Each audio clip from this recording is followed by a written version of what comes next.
आप सभी का खैर मकदम है आपके अपने official YouTube channel chalk and duster academy में एक बार फिर से।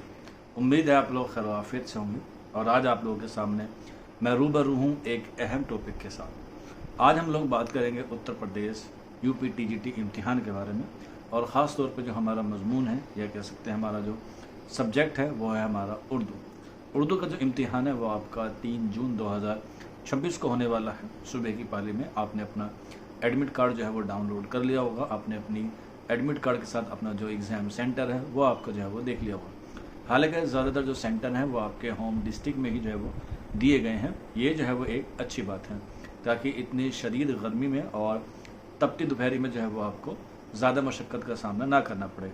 ये सरकार का एक अच्छा कदम है कि उनको जो है वो होम डिस्ट्रिक्ट जो है वो दिया गया है, यानी कि आसपास जो है वो उनको एग्ज़ाम दिया गया है। ज़्यादा डिस्टेंस पर जो है वो उनका सेंटर जो है वो नहीं दिया गया है। ये जो है वो एक मेंटल हेल्थ को जो है वो बरकरार रखता है, क्योंकि अगर आप कहीं दूर दराज इलाके में जाएंगे तो पहले एक दिन का सफ़र करना होता है, फिर उसके लिए आपको टिकट करना ज़रूरी होता है और उसके अलावा जो है वो आपके साथ कोई एक घर का मेंबर या एक सदस्य आपके साथ जाता है, अपना काम छोड़ता है, अपनी दिहाड़ी छोड़ता है, ऑफिस से छुट्टी लेता है। बहुत सारी मुश्किलात का जो है वो सामना करना पड़ता है, लेकिन अमूमन जो है वो इस बार ऐसा मुश्किल है क्योंकि एग्ज़ाम सेंटर जो है वो होम डिस्ट्रिक्ट में ही जो है वो बनाया गया है। कुछ बच्चों का जो है वो भले ही दूर हो लेकिन कुछ बच्चों का जो है वो नज़दीक है। ये हुई एग्ज़ाम सेंटर के हवाले से बात। आपने जो उसके इंस्ट्रक्शन है वो पढ़ लिए होंगे और उसमें जो जो हिदायतें आप लोगों को दी गई हैं उस पर आप लोग जो है वो अमल कर रहे होंगे या करेंगे। हालांकि ये बात बहुत मुख्तसर सी होती है, ये छोटे बच्चों को बताई जाती है, लेकिन आप लोग जो है वो माशाल्लाह बहुत समझदार और बहुत अच्छे बच्चे हैं। आपने सारे इंस्ट्रक्शन पढ़ लिए होंगे, लेकिन फिर भी कुछ बच्चे होते हैं जिनसे गलतियां हो जाती हैं और उस गलतियों से जो है वो बहुत नुकसान हो जाता है। इसलिए कुछ बातें जो मैंने आपको बताई, लेकिन उससे भी ज़्यादा ज़रूरी बात है आपको एग्ज़ाम में अपना जो है वो सेफ स्कोर कितना रखना है, एग्ज़ाम में आपको किन चीज़ों को नेगलेक्ट करना है और एग्ज़ाम के दौरान या एग्ज़ाम से पहले आपको जो है वो किन किन बातों का जो है वो ख़ास तौर पर ख्याल रखना है। एक अच्छा टीचर सिर्फ आपको मॉक टेस्ट, एक अच्छा टीचर आपको सिर्फ PYQ, एक अच्छा टीचर आपको नोट्स, आपको लेक्चर नहीं प्रोवाइड कराता, बल्कि आपको सारी चीज़ों पर जो है वो स्टेप बाय स्टेप जो है वो बताता है और पढ़ाता भी है। आपने देखा होगा हमारे चैनल पर आपको लेक्चर भी प्रोवाइड कराए गए हैं, PYQ भी आपको बताए गए हैं, मैराथन भी चलाई गई है और आपको मॉडल पेपर के ज़रिए आपको कोशिश की गई है कि जो एग्ज़ाम आपका होने वाला है उसमें आपको जो है वो सक्सेस मिल जाए। अगली बार जो पेपर होगा उसमें जो है वो तब्दीलियाँ देखने को मिलेंगी, लेकिन इसमें जो है वो कोई तब्दीली आपको देखने को नहीं मिलेगी। सेम वही पैटर्न है, 125 क्वेश्चन आपके आएंगे और एक क्वेश्चन जो है वो 4 नंबर का होगा, यानी कि टोटल आपके हो गए आपके 500 नंबर, यानी कि पेपर जो आपका होगा वो 500 नंबर का होगा और उसी में से आपकी जो है वो कट ऑफ बनेगी अलग अलग कैटेगरी में। ये वैकेंसी जो है वो 2021 में आई थी और अभी तक जो है वो इसका इम्तिहान नहीं हुआ। ये हमारी सरकार की जो है वो क्या है लापरवाही है कि इसकी जो है वो डेट बार बार क्या होती गई, पोस्टपोन होती गई और उससे जो है बच्चों का मनोबल जो है वो टूटता गया। लेकिन कुछ बच्चे अभी भी ऐसे हैं जो पूरी शिद्दत से जो है वो लगे हुए हैं और अपने एग्ज़ाम को जो है वो क्रैक करने में लगे हुए हैं, और कुछ बच्चे ऐसे हैं जिनको बड़ा इंतज़ार है कि ये एग्ज़ाम होगा तो इंशाल्लाह हमारा जो सरकारी नौकरी पाने का ख्वाब है वो मुकम्मल हो जाएगा। अब इस ख्वाब को मुकम्मल करने के लिए आपको कुछ चीज़ों का जो है वो ध्यान रखना है। सबसे पहले तो यही है कि आप अपने एडमिट कार्ड और उसमें जो हिदायतें दी गई हैं उस पर अमल करें और एग्ज़ाम सेंटर पे जो है वो आप जल्द से जल्द पहुँचे और अपना जो है वो रोल नंबर चेक करें और फिर जो है वो इत्मीनान से एग्ज़ाम की तैयारी जो आगे का प्रोसेस है उसमें जो है वो लग जाए। अब यहाँ पर घर से जब आप लोग निकले तो गर्मी है तो अपने कपड़ों को थोड़ा सा हल्का पहन के चले, भारी ना पहन के चले, क्योंकि उससे बॉडी में जो है वो चेंजेस होते हैं, फिर उसका मेंटल असर होता है और फिर जो है वो उसका असर हमें एग्ज़ाम में देखने को मिलता है। अब आप लोग कहेंगे कि इसका एग्ज़ाम से क्या ही लेना देना है, लेकिन जब आप लोग साइकोलॉजी पढ़ते हैं, जब आप पेडागोजी पढ़ते हैं या आप एक अच्छे तरीके से एग्ज़ाम देखने वाले बच्चों को देखते हैं तो आपको पता चल जाता है। जब आप लोग IAS PCS का एग्ज़ाम देने जाते हैं या आप लोग देखते भी होंगे कि इसमें जो बच्चे एग्ज़ाम देने आते हैं वो एक अच्छी तरीके से और अच्छी तैयारी से आते हैं, तो आप भी मान के चले कि आप लोग जो है वो एक अच्छे तरीके से और अच्छे एग्ज़ाम देने जाएं। ट्रांसपेरेंट बोतल ज़रूर रख लीजिएगा पानी की, क्योंकि पानी पीने से एग्ज़ाम सेंटर में जो आपका दिमाग है वो 40% काम करता है, या एडवांस में जो है वो 40% उसमें जो है वो काम करने की क्षमता आ जाती है। ये मैं नहीं कह रहा हूँ, आप साइंस कहती हैं, आप लोग चाहे तो इसकी रिसर्च को जो है वो पढ़ सकते हैं कि एग्ज़ाम के दौरान जो है वो आप लोग पानी को जो अलाउ किया जाता है उसका रीज़न यही होता है कि एक तो प्यास ना लगे और ऊपर से आप लोग टाइम टू टाइम पानी पीते रहते हैं, तो उससे जो है वो 1-2 मिनट का जो ब्रेक मिलता है उससे दिमाग एकदम फ्रेश हो जाता है, यानी कि तरोताज़ा हो जाता है। और यही बात जो है वो आज मैं आपको बताने वाला हूँ। अभी एग्ज़ाम में तकरीबन 48 या उससे कम घंटे बाकी बचे हैं। हो सकता है आप लोग ये वीडियो मेरी बहुत पहले देख रहे हो, एग्ज़ाम से 2-4 मिनट या घंटे भर पहले भी देख रहे हो, तब भी आपको जो है वो इस वीडियो से ज़रूर फ़ायदा होगा।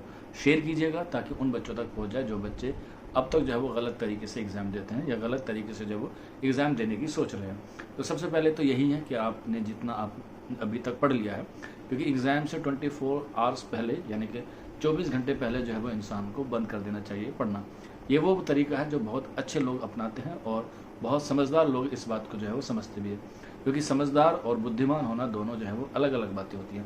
बुद्धिमान आप भी हैं, बुद्धिमान मैं भी हूँ, और बहुत सारे लोग जो है वो बुद्धिमान हैं, लेकिन समझदार लोग जो है वो बहुत कम ही हैं, क्योंकि बहुत सारे लोग मानते हैं कि हम समझदार हैं और बहुत सारे लोग ये भी मानते हैं कि हम बुद्धिमान हैं। बुद्धिमान होना एक अलग बात होती है, समझदार होना जो है वो एक अच्छी बात होती है, क्योंकि इल्म जो है वो बुद्धिमान के पास होता है, लेकिन एग्ज़ाम जो है वो सिर्फ इल्म से नहीं निकलता। उसके लिए आपको टैक्टिस आपके पास होनी चाहिए, आपका IQ आपके पास होना चाहिए और आपका एक स्टैंडर्ड सेट होना चाहिए कि मुझे एग्ज़ाम कैसे जो है वो सोल्व करना है। तो उसके लिए पहला क्राइटेरिया या पहली एलिजिबिलिटी यही है कि एग्ज़ाम के तकरीबन 1 दिन पहले आपको जो है वो बंद कर देना चाहिए। आपने रिवीजन कितना किया, आपने कितने MCQs लगाए, कौन सा क्वेश्चन है, इस बात को जो है वो दरकिनार बिल्कुल कर दीजिए। जो आपने पढ़ लिया, जितना आपने पढ़ लिया, चाहे आपने 10% पढ़ा हो, चाहे आपने 20% पढ़ा हो, चाहे आपने 80% पढ़ा हो, चाहे आपने 100 के 100% पढ़ा हो, लेकिन आपको जो है वो फुल कॉन्फिडेंस के साथ रहना है कि इंशाल्लाह मेरा एग्ज़ाम पूरा निकल जाएगा। और क्वेश्चंस आपको जो है वो एग्ज़ाम में कैसे करने हैं, उसको जो है वो 3 राउंड में आपको जो है वो पेपर करना होता है। उससे क्या होता है, एक मजबूत आपको आगे के नंबर के लिए बन जाता है। सबसे पहले 3 राउंड में उसको बांटते हैं और उसके लिए जो है वो आपको टाइम दिया गया है जो आपके निसाब के अकॉर्डिंग है और क्वेश्चंस के अकॉर्डिंग है। उसको हम लोग कैसे करते हैं, सबसे पहले हम लोग वो क्वेश्चंस अटेम्प्ट करते हैं जिस पे हमें बिल्कुल 100% यकीन होता है। मान के चलिए अगर 125 क्वेश्चन है तो मुझे उम्मीद है कि अगर आपने अच्छे से तैयारी की होगी तो 60 और 70 क्वेश्चन आपके बिल्कुल एक्यूरेट ठीक हो जाएंगे, अगर आपने अच्छी तैयारी की होगी तो यानी कि ये मामला बिल्कुल तय है कि आपके 125 में से 60 या 70 क्वेश्चन जो है वो ठीक हो जाएंगे। हम मोटा माटी मान लेते हैं कि 70 क्वेश्चन आपके जो है वो ठीक हो जाएंगे। अब बाकी के जो क्वेश्चंस बचे हैं आपके, जिनकी तादाद 55 या 60 के आसपास बचती है, उसमें से उसे हम लोग दूसरे राउंड में लेते हैं, जिसमें हमें लगता है कि ऑप्शन या तो A हो सकता है या B हो सकता है। यानी कि कुछ क्वेश्चन ऐसे होंगे जो आपके कन्फ्यूज करने वाले होंगे, जिसमें आपको लगता होगा यार इसका ऑप्शन A हो सकता है, इसका ऑप्शन B हो सकता है। तो ऐसे क्वेश्चन की तादाद हम लोग मोटा माटी 30 मान लेते हैं जिसमें आपको डाउट होता है। तो यानी कि आपके 100 क्वेश्चन हो गए। अब एक 25 क्वेश्चन आपके बचते हैं जिनमें आपको लगता है कि ये हमारे क्वेश्चन हमें नहीं आते हैं। अब इस क्राइटेरिया हमें क्या करना पड़ता है या क्या करना चाहिए हमें, तो ऐसे क्वेश्चंस में हमें लगाना चाहिए तुक्का। अब तुक्का लगाने की भी ट्रिक होती है, ऐसे नहीं कि आंख मूंद के सी सारे ऑप्शन लगा देते हैं, क्योंकि बहुत सारे बच्चे मानते हैं कि ज़्यादातर आंसर जो है वो C होता है, जबकि ऐसा नहीं है। जब आप कोई इस पैटर्न को एग्जाम देते हैं तो उसका एक रूल होता है, उसका एक कायदा होता है, उसके कुछ नियम होते हैं कि अगर मान के चलिए 125 क्वेश्चन है तो उसमें 4 भागों में उसको जो है वो बांटा जाता है।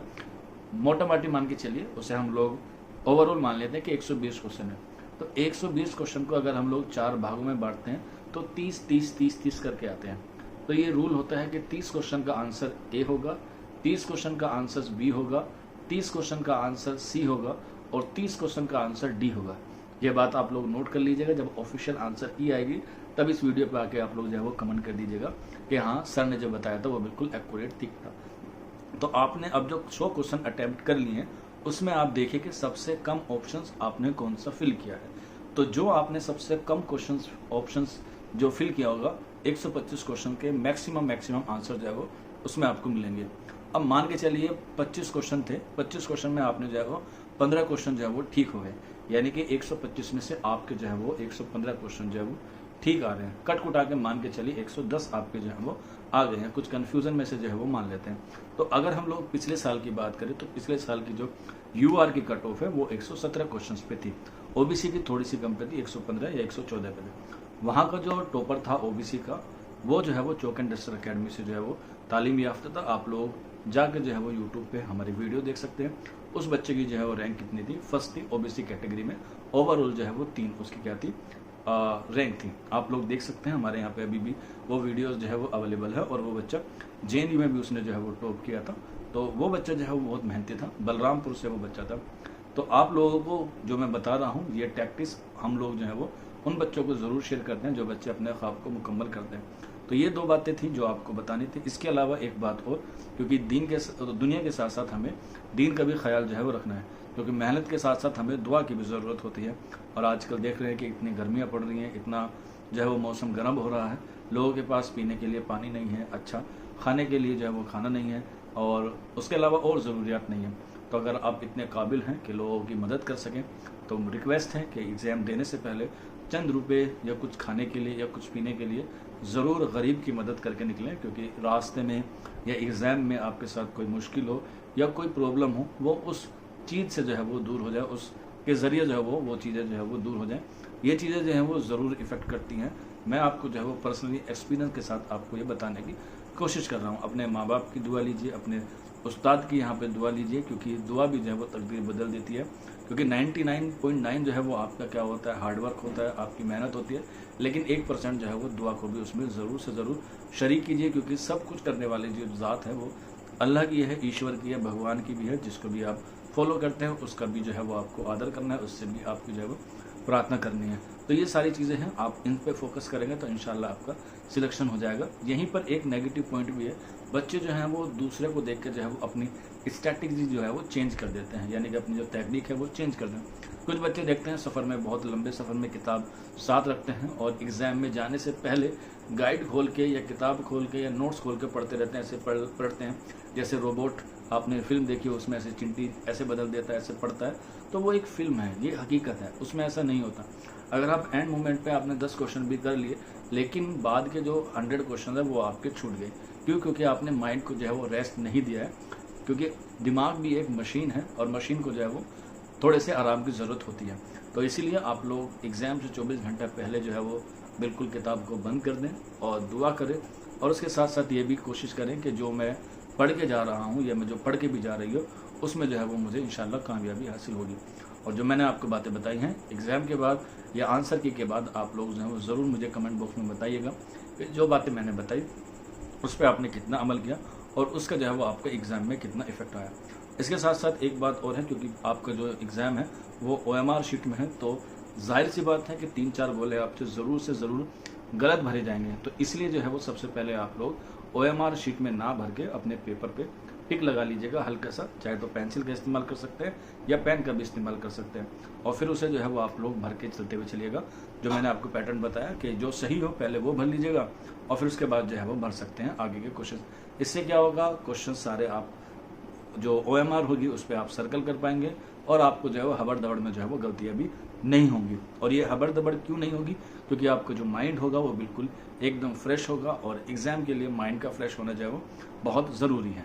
ये मैं नहीं कह रहा, ये बच्चों की साइकोलॉजी है। जब आप तदरीस पढ़ते हैं, पेडागोजी पढ़ते हैं, तो उसमें से ये सारी बातें जो है वो बताई जाती है। मैं पिछले काफ़ी सालों से पढ़ा रहा हूँ, या बच्चों की ऑब्जर्वेशन को करके ही मैं आप लोगों को बताने की कोशिश कर रहा हूँ कि मैं भी जो है वो 3 दिन पहले ही कोई क्लास नहीं ले रहा हूँ, कोई बैच नहीं पढ़ा रहा हूँ, और ना ही कोई यूट्यूब पे जो है वो आपको सैम्पल पेपर सॉल्व करा रहा हूँ। जितना हो सकता था उतना हमने कराया है, जितनी हमारी कोशिश थी उतना हमने कराया। आपका फीडबैक हमें मिला, आपका प्यार हमें मिला, उसी के लिए एज आ टीचर मैं आपको समझाने के लिए यहाँ पर आया हूँ कि एग्ज़ाम को आप लोग एक अच्छी तरीके से और अच्छे तरीके में देंगे तो इंशाल्लाह आपको जो है वो 100% कामयाबी हासिल होगी। तो आज के सेशन में ये छोटी बातें थी, लेकिन बहुत बड़ी मायने में ये बातें हैं। आप लोग जब टीचर बनेंगे तब आपको इसके बारे में जो है वो ज़रूर पता चल जाएगा। बाकी हमारी तरफ से आप सभी को all the best, best of luck. ऊपर वाला जो है वो आपकी मेहनत को कबूल करे और आपका एग्ज़ाम बहुत अच्छे से जाए। शुक्रिया।